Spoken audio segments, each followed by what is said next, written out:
Hello students, वेदांत academy के YouTube channel पर मैं दीपक पवार आपका स्वागत करता हूं। जैसा कि पिछली क्लास में हमने क्लास 10th की केमिस्ट्री के पहले चैप्टर की पहली क्लास में डिस्कस किया था कि केमिकल रिएक्शंस क्या होती हैं, केमिकल इक्वेशंस क्या होती हैं, किस तरह से हम केमिकल इक्वेशंस को बैलेंस कर सकते हैं, ये सब चीज़ें हमने देखी। आज की क्लास में हम देखेंगे कि केमिकल रिएक्शंस कितने तरह की होती हैं, यानी कि टाइप्स ऑफ केमिकल रिएक्शंस। तो आपके सिलेबस में आप 5 तरह के केमिकल रिएक्शंस को पढ़ेंगे, ठीक है। और हमें सिर्फ ये ध्यान रखना है कि हर एक केमिकल रिएक्शन, क्योंकि देखो जो नाम है केमिकल रिएक्शन के, आधा काम तो आपके लिए वही कर देंगे कि उस तरह के केमिकल रिएक्शन में क्या हो रहा हो, ठीक है।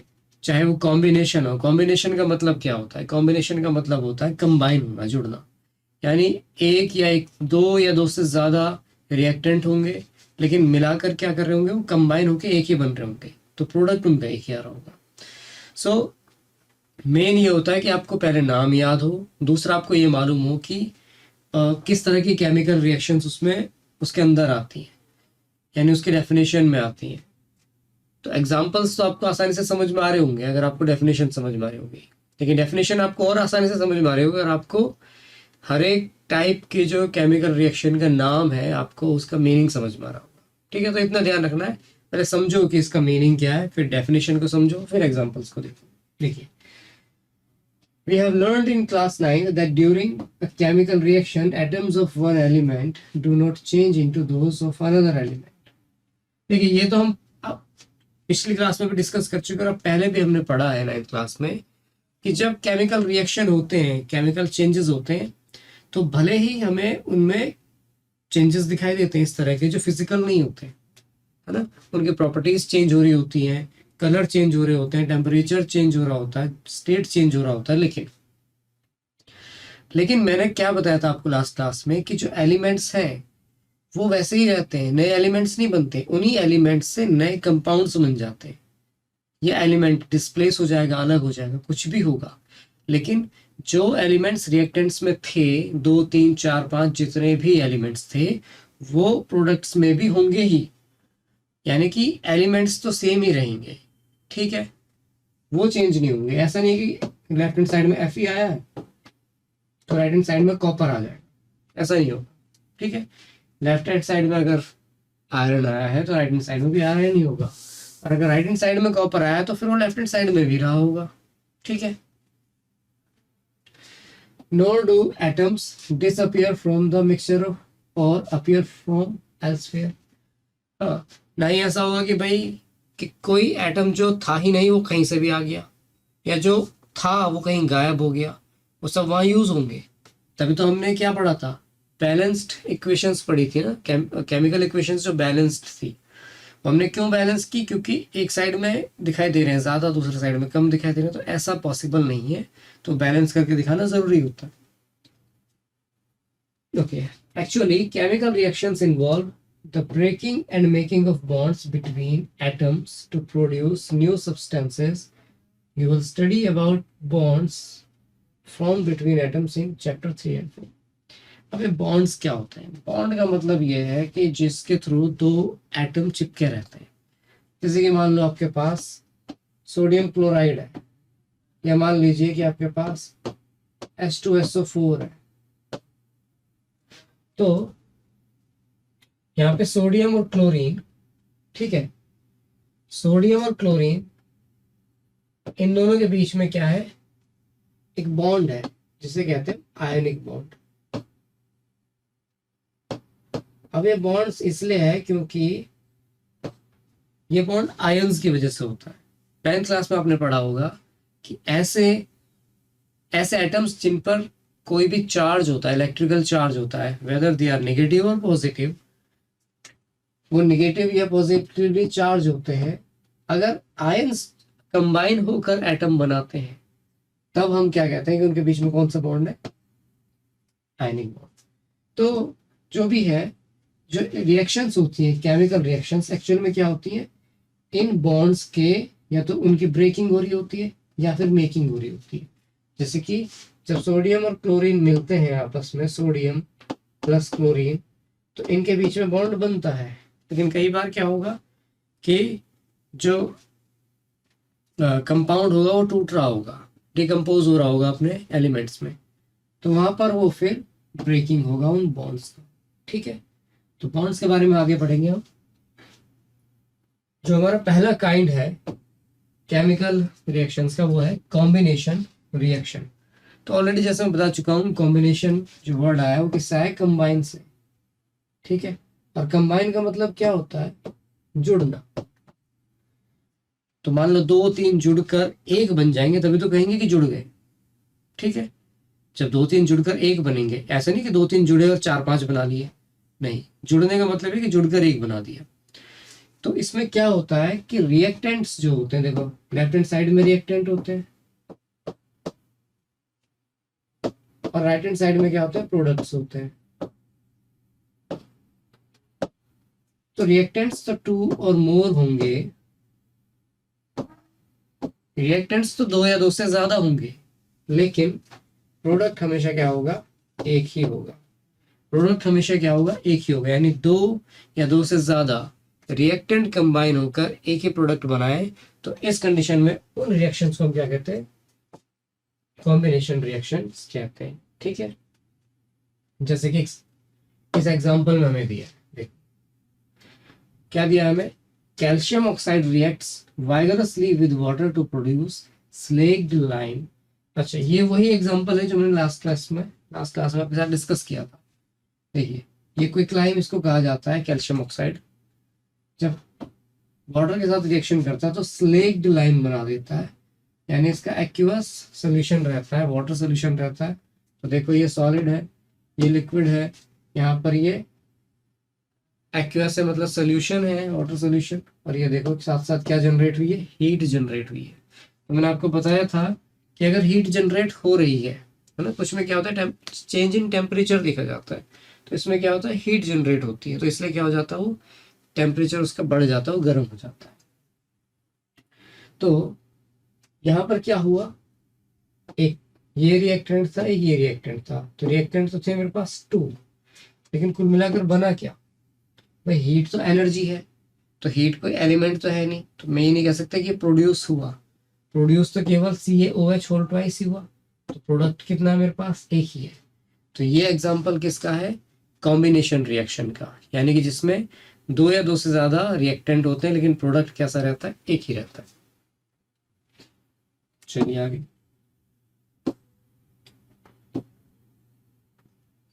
कुछ और एग्जांपल दिए हैं, जैसे कार्बन ऑक्सीजन के साथ रिएक्ट करेगा तो कार्बन डाइऑक्साइड बनाएगा। तो 2 रिएक्टेंट थे लेकिन एक है, क्या है आपके पास, प्रोडक्ट है। हाइड्रोजन ऑक्सीजन, ये 2 रिएक्टेंट है, मिलकर क्या बना दिया, वाटर बना दिया। तो ये भी किसका एग्जांपल हुआ, कॉम्बिनेशन रिएक्शन का। आगे देखिए, नेचुरल गैस की बर्निंग। अच्छा, in simple language we can say that when 2 or more substances combine to form a single product, the reactions are called combination reactions। तो ये डेफिनेशन भी, और इसको आपको क्या कर लेना है यहाँ से, when 2 or more substances combine to form a single product, the reaction are called combination reactions। तो ये किसका डेफिनेशन हो गई आपके, कॉम्बिनेशन रिएक्शंस की। ठीक है, we also observed that a large amount of heat is evolved. This makes the reaction mixture warm. Reactions in which heat is released along with the formation of products are called exothermic chemical reactions। अच्छा, जैसे कि हमने देखा कि जो quick lime था, यानी कि कैल्शियम ऑक्साइड था, जिसे बुझा हुआ चूना हिंदी में हम कहते हैं, वाटर के साथ रिएक्ट करता है तो उसमें क्या करता है, वो हीट रिलीज करता है, उसमें हीट रिलीज होती है। तो यहाँ पे ये जो शब्द है एक्सो, और एक शब्द होता है इसी तरह से एंडो। ठीक है, तो एक्सो का मतलब होता है, ध्यान देना है, आउट, और एक्सो का मतलब होता है, सॉरी, एंडो का मतलब होता है इन। एक्सोथर्मिक में क्या होता है कि इसमें हीट इज रिलीज्ड, हीट क्या होती है, रिलीज होगी, हीट छूटेगी, हीट बाहर निकलेगी। जैसे कि क्विक लाइम के वाटर के साथ रिएक्शन में होता है और क्या बनाता है, स्लेक्ड लाइम बनाता है। लेकिन तब क्या होता है, पानी का टेम्परेचर बहुत बढ़ जाता है, वो उबलने लगता है, लगभग इतना हो जाता है टेम्परेचर। तो हमने क्या पढ़ा कि large amount of heat is evolved and this makes the reaction mixture warm. तो जो मिक्सचर कैसा हो जाता है, गर्म हो जाता है। तो जब पानी उबलता हुआ ही होगा तो पानी, वो मिक्सचर कैसा हो जाएगा, गर्म हो जाएगा ना। तो इस तरह की रिएक्शन जिसमें हीट निकलती है, रिलीज होती है, उन्हें कहते हैं एक्सोथर्मिक। एक्सोथर्मिक का मतलब जिनमें जो हीट है, थर, ये जो ये वर्ड है थर्मिक, ठीक है। तो ये किससे रिलेटेड है, हीट से रिलेटेड। तो जिसमें जो थर्मल एनर्जी है वो एक्सो हो, मतलब बाहर निकले, तो उसे क्या कहेंगे, एक्सोथर्मिक। दूसरी होगी एंडोथर्मिक। कैसी होगी, इस एक्सो की जगह आप एंडो लगा दो, एंडोथर्मिक। कुछ रिएक्शन ऐसी होती है कि जिन्हें आपको हीट देनी पड़ती है तब वो रिएक्शन अकर होती है। वो रिएक्शन तभी, है ना, that reaction takes place only when you give energy या यू गिव हीट। तो हीट जिन्हें देनी पड़े, जिन्हें हीट देनी पड़े, वो होती है एंडोथर्मिक। जैसे यहाँ पे एक और एग्जांपल है, बर्निंग ऑफ नेचुरल गैस। जब नेचुरल गैस को आप बर्न करेंगे, ठीक है, या मीथेन उसका मेन एलिमेंट होता है, कंपोनेंट होता है, सॉरी। और ऑक्सीजन के, यहाँ पे ऑक्सीजन क्यों आया, जैसे कि पिछली क्लास में मैंने बताया था कि ऑक्सीजन का मतलब क्या है, मतलब जलाने का मतलब क्या है, ऑक्सीजन के साथ रिएक्शन होना। तो जब मीथेन को ऑक्सीजन के साथ रिएक्ट करेंगे तो एक तो कार्बन डाइऑक्साइड गैस बनेगी, दूसरा बनेगा वाटर, ठीक है। तो कार्बन डाइऑक्साइड गैस बनेगी और वाटर बनेगा, वो भी गैसियस फॉर्म में, क्योंकि जब जलेगा तो सीधी सी बात है भाप बनेगी ना, पानी तो लिक्विड की फॉर्म में नहीं आएगा। लेकिन साथ ही साथ क्या होगा, इसमें हीट निकलेगी, ठीक है। तो ये भी कैसा है, एक एक्सोथर्मिक रिएक्शन। एक्सोथर्मिक रिएक्शन कौन से, जिसमें हीट रिलीज होती है, ठीक है। जैसे कि ये है, देखो हमने लास्ट क्लास में फोटोसिंथेसिस का रिएक्शन भी पढ़ा था, जिसमें क्या होता था, सॉरी, फोटोसिंथेसिस का रिएक्शन पढ़ा था। तो उसमें हीट ली जा रही थी, ठीक है, उसमें हीट ली जा रही थी। लेकिन मैंने आपको क्या बताया था कि ग्लूकोज जब ऑक्सीजन के साथ रिएक्शन करता है ना, ऑक्सीजन की हमें क्यों जरूरत है हमारी बॉडी को, क्योंकि ग्लूकोज भले ही हमें एनर्जी देता है, लेकिन एनर्जी देगा कैसे, उसका प्रोसेस क्या है।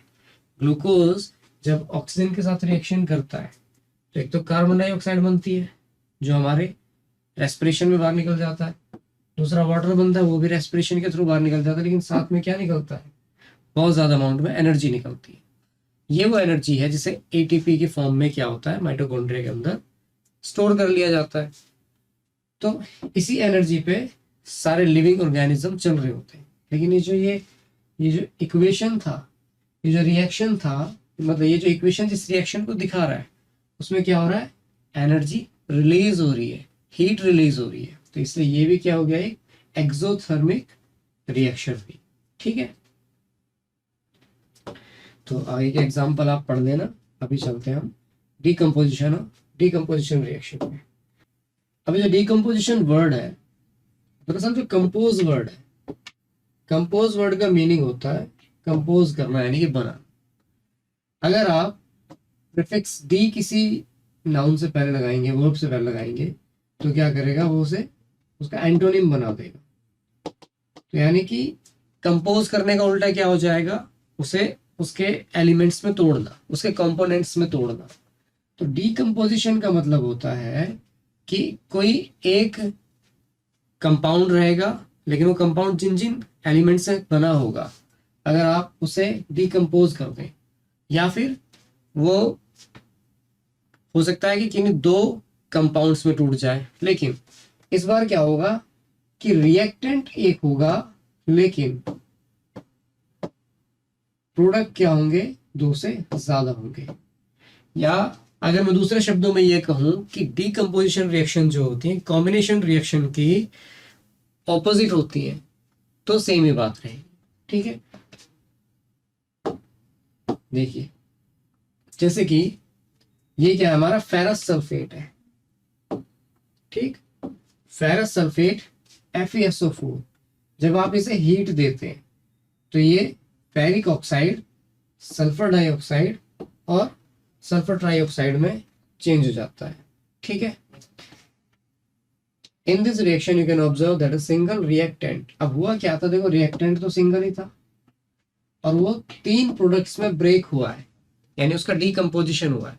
तो जरूरी नहीं है कि सारे एलिमेंट्स ही हो, देखो ये तीनों ही कैसे हैं, कंपाउंड्स हैं, लेकिन बने किससे हैं, केवल एक ही रिएक्टेंट से बने। दिस इज, अच्छा, a single reactant breaks down to give simpler product, simpler का मतलब छोटे products. This is a decomposition reaction.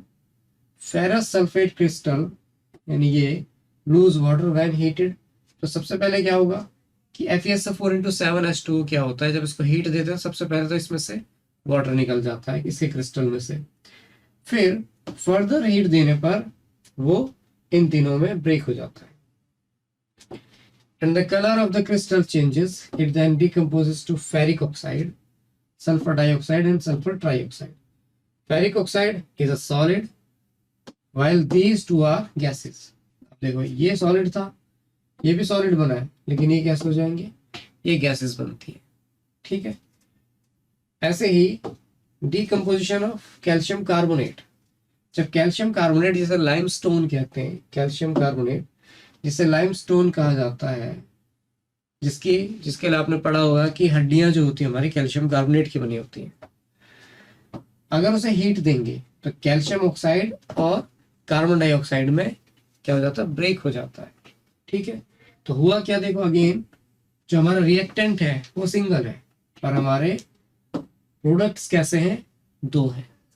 तो मैं दूसरे शब्दों में ये भी कह सकता हूं कि जिसमें रिएक्टेंट एक हो, प्रोडक्ट्स 2 हो, मतलब 2 या 2 से ज्यादा प्रोडक्ट्स हो, उन्हें तो हम कहेंगे डीकम्पोजिशन रिएक्शंस। लेकिन अगर एक से ज्यादा रिएक्टेंट्स हो और प्रोडक्ट एक ही हो तो उन्हें कहते थे हम कॉम्बिनेशन रिएक्शन।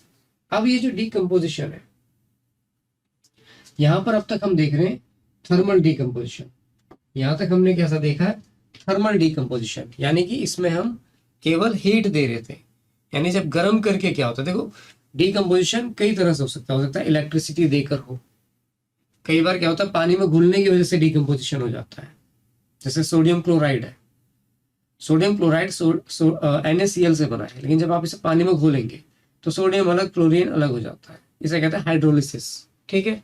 यानी वाटर की वजह से अगर डीकम्पोजिशन हो तो उसे हाइड्रोलिसिस कहा जाता है, इलेक्ट्रिसिटी की वजह से हो तो उसे कहा जाता है इलेक्ट्रोलिसिस, ठीक है। तो यहाँ पे क्या हो रहा है, जब आप हीट एनर्जी देंगे, मतलब हीट देंगे और उसकी वजह से डीकम्पोजिशन होगा तो वो थर्मल डीकम्पोजिशन कहलाएगा, ठीक है। आगे चलो, चलो आगे,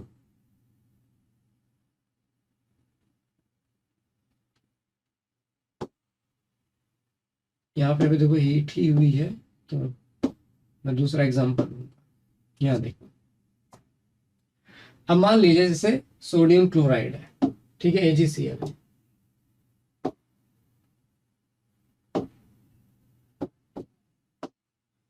सोडियम क्लोराइड केवल सनलाइट में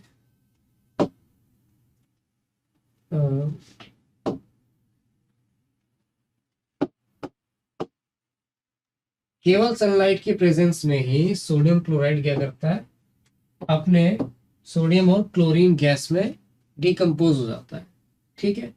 तो एक तरह से देखो सनलाइट भी क्या देगा, हीट ही देगा, तो एक तरह का थर्मल डिकम्पोजिशन ही है, लेकिन इस बार उसको आपको प्रॉपर हीट नहीं देनी पड़ेगी, ठीक है। इस बार केवल सनलाइट से ही उसको इतनी हीट मिल जाएगी कि वो क्या हो जाएगा, डिकम्पोज हो जाएगा। इसके अलावा आगे देखो, ऐसे सिल्वर ब्रोमाइड भी है, सिल्वर का चाहे क्लोराइड ले लो चाहे ब्रोमाइड ले लो, मतलब कोई भी हैलाइड हो, वो केवल क्या होगा, सनलाइट की प्रेजेंस में ही डिकम्पोज हो जाएगा, ठीक है। अच्छा, बाकी मैं आपको बता चुका हूं कि इलेक्ट्रिसिटी की वजह से अगर डिकम्पोजिशन होता है तो उसे इलेक्ट्रोलिसिस कहते हैं, और पानी में घुलने की वजह से, है ना, वाटर सोल्यूशन बनाते टाइम अगर डिकम्पोज हो जाए तो उसे हाइड्रोलिसिस कहते हैं। आगे चलते हैं, next kind of text type of what, chemical reaction. And that is displacement reaction. अब डिस्प्लेसमेंट क्या होता है? मान लो कि किसी एक पोस्ट पे कोई बंदा बैठा है और उसको हटाकर वहां पे उसकी जगह किसी और को बिठा दिया जाए, तो ये डिस्प्लेसमेंट था। मतलब उसको उसके प्लेस से हटाया। प्लेस करने का मतलब होता है रखना, और डिस दोबारा से एंटोनिम बना दे, डिस्प्लेस का मतलब होता है वहां से हटाना। तो किसी को उसकी पोजीशन से या उसके जहाँ पे वो बैठा है वहां से हटाकर उसकी जगह किसी और को रखना, उसे कहते हैं डिस्प्लेसमेंट। तो डिस्प्लेसमेंट रिएक्शन में भी क्या होगा कि कोई एक कंपाउंड होगा, उसकी किसी एलिमेंट से रिएक्शन होगी, और वो एलिमेंट क्या करेगा, उस कंपाउंड के एलिमेंट को डिस्प्लेस कर देगा और उसकी जगह ले लेगा। मैं समझाता हूँ आपको इस एग्जांपल से, तब आपको ज्यादा बेहतर समझ में आएगा। देखिए जरा इस एग्जांपल को देखते हैं। यहाँ पे क्या हो रहा है, यहाँ पे देखो आयरन है और कॉपर सल्फेट है, ठीक है। कॉपर सल्फेट का एक्वस सोल्यूशन है, तो ये सल्फेट किसका है, कॉपर का। अब ये क्या करेगा, आयरन क्या करेगा, कॉपर को डिस्प्लेस कर देगा और कॉपर अलग हो जाएगा और आयरन उसकी जगह ले लेगा। तो देखो अब यहाँ क्या बन गया, आयरन सल्फेट बन गया और कॉपर अलग हो गया। अब सबसे पहली बात दिमाग में ये आनी चाहिए कि ये जो डिस्प्लेसमेंट हुआ ऐसा क्यों हुआ, मतलब इसकी भी क्या कोई वजह हो सकती है। दरअसल होता क्या है कि जो ज्यादा रिएक्टिव मेटल होता है, जो ज्यादा रिएक्टिव मेटल होता है वो कम रिएक्टिव मेटल को क्या कर पाता है, डिस्प्लेस कर पाता है। कम रिएक्टिव मेटल को डिस्प्लेस कर पाता है, ठीक है। ऐसा नहीं है कि कम रिएक्टिव मेटल भी ज्यादा रिएक्टिव को डिस्प्लेस कर पा रहा होगा। ज्यादा रिएक्टिव मेटल हमेशा कम रिएक्टिव को डिस्प्लेस कर देगा, उसकी जगह ले लेगा। तो क्योंकि आयरन कॉपर से ज्यादा रिएक्टिव है, तो वो क्या करेगा, उसे डिस्प्लेस कर देगा और कॉपर अलग हो जाएगा। फिर कॉपर सल्फेट की जगह आपको आयरन सल्फेट दिखाई देगा। ऐसे ही कुछ और एग्जांपल्स हैं, इन्हें आप देख लेना। आपको क्या दिखाई देगा कि यहाँ पे जिंक था, कॉपर को डिस्प्लेस किया, खुद का सल्फाइड बना लिया, सल्फेट बना लिया, सॉरी। ये पीबी लेड है, फिर ये भी क्या करेगा, कॉपर को डिस्प्लेस करेगा और लेड क्लोराइड बना लेगा। इसके बाद जो नेक्स्ट टाइप है वो है डबल डिस्प्लेसमेंट। अब देखो यहाँ पे क्या हो रहा था, केवल एक ही एलिमेंट का डिस्प्लेसमेंट हो रहा था, सिंगल डिस्प्लेसमेंट भी आप इसको कह सकते हैं। डबल डिस्प्लेसमेंट में क्या होगा, दो कंपाउंड होंगे। अभी क्या था, यहाँ देखो, यहाँ पर एक तो कंपाउंड था, जैसे यहाँ पे कॉपर का क्लोराइड है, यहाँ पे कॉपर का सल्फेट है। एक तो कंपाउंड है लेकिन दूसरा क्या है, एलिमेंट है। डबल डिस्प्लेसमेंट में क्या होगा, दोनों ही कंपाउंड होंगे और ये इसके वाले को डिस्प्लेस करेगा और ये डिस्प्लेस होके यहाँ चला जाएगा, है ना। एक कंपाउंड का एक मेटल क्या करेगा, दूसरे के मेटल को डिस्प्लेस करेगा, लेकिन ये वाला मेटल डिस्प्लेस होकर पहले वाले की जगह लेगा, मतलब दोनों एक दूसरे की जगह लेंगे, तो डबल डिस्प्लेसमेंट हो जाएगा। पहले डिस्प्लेसमेंट डबल नहीं था। देखो यहाँ पे सोडियम का सल्फेट दिखाई दे रहा है, साथ ही साथ बेरियम का क्लोराइड दिखाई दे रहा है। लेकिन इसमें क्या होता है, जब ये आपस में रिएक्ट करते हैं तो सोडियम तो बेरियम की जगह ले लेता है और बेरियम सोडियम की जगह ले लेता है, ठीक है। तो पहले सोडियम का सल्फेट था, लेकिन अब सोडियम का बन जाएगा क्लोराइड, दिखाई दे रहा है। पहले तो सोडियम का सल्फेट था, लेकिन अब है सोडियम का क्लोराइड। और पहले बेरियम का क्लोराइड था, अब बेरियम का हो गया सल्फेट। यानी कि बेरियम पहुंच गया यहाँ और सोडियम पहुंच गया यहाँ। तो बेरियम का बन गया सल्फेट जो कि पहले सोडियम का था, और सोडियम का बन गया क्लोराइड जो पहले बेरियम का था। तो इस तरह के रिएक्शंस को हम क्या कहते हैं, डबल डिस्प्लेसमेंट रिएक्शंस कहते हैं। इसमें क्या होगा, दो कंपाउंड होंगे, दोनों में से ही मेटल क्या हो जाएंगे, डिस्प्लेस होंगे। पहले वाला दूसरे की जगह, दूसरा वाला पहले वाले की जगह ले लेता है, ठीक है। आगे देखते हैं, ये लास्ट है हमारा ऑक्सीडेशन एंड रिडक्शन। ऑक्सीडेशन और रिडक्शन, देखिए इसकी बहुत सारी डेफिनेशंस रही हैं। पहले कहा जाता था कि अगर ऑक्सीजन के साथ रिएक्शन हो रही है तो ऑक्सीडेशन हुआ है, हाइड्रोजन के साथ रिएक्शन हो रही है तो रिडक्शन हुआ है। लेकिन मॉडर्न डेफिनेशन के हिसाब से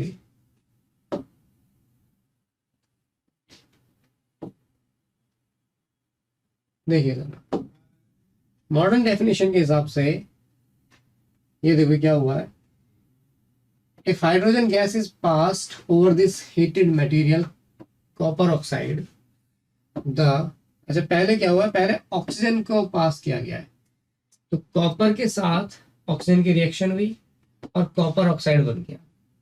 इस कॉपर ऑक्साइड के साथ क्या किया गया, जब हाइड्रोजन की रिएक्शन हुई तो कॉपर अलग हो गया और वाटर बन गया।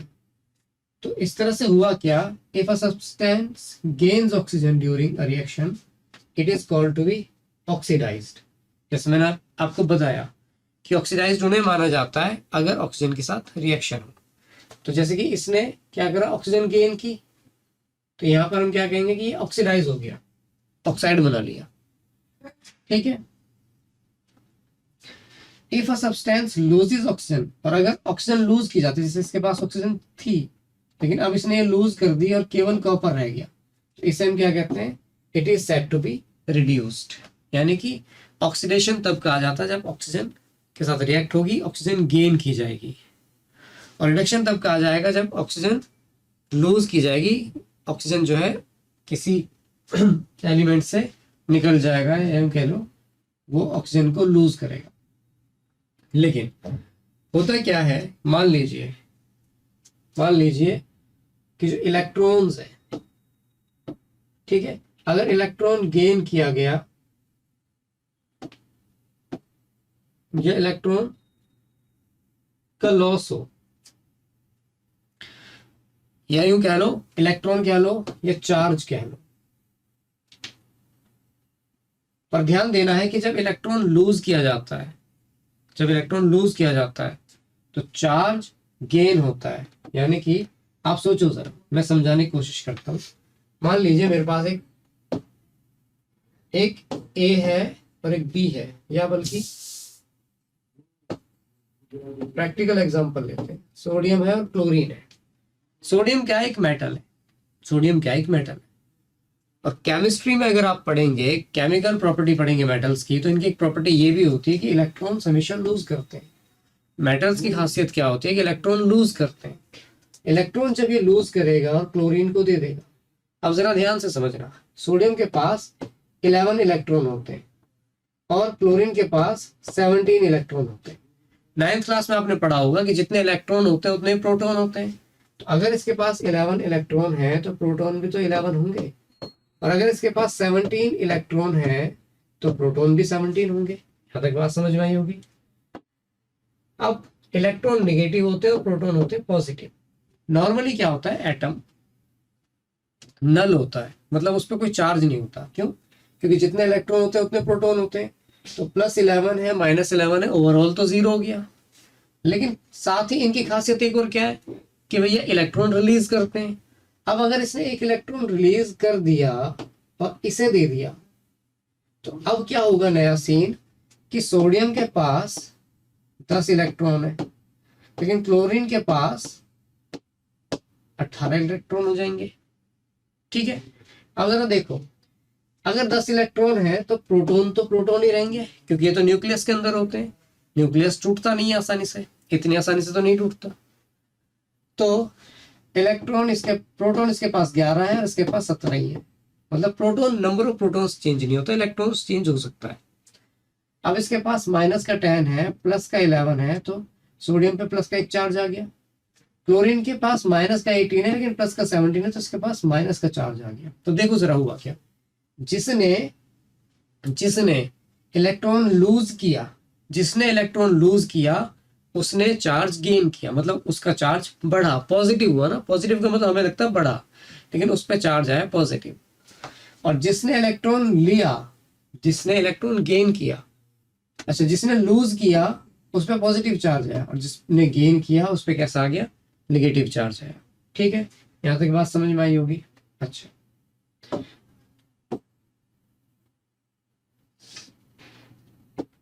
वो मिट गया सारा। ठीक है,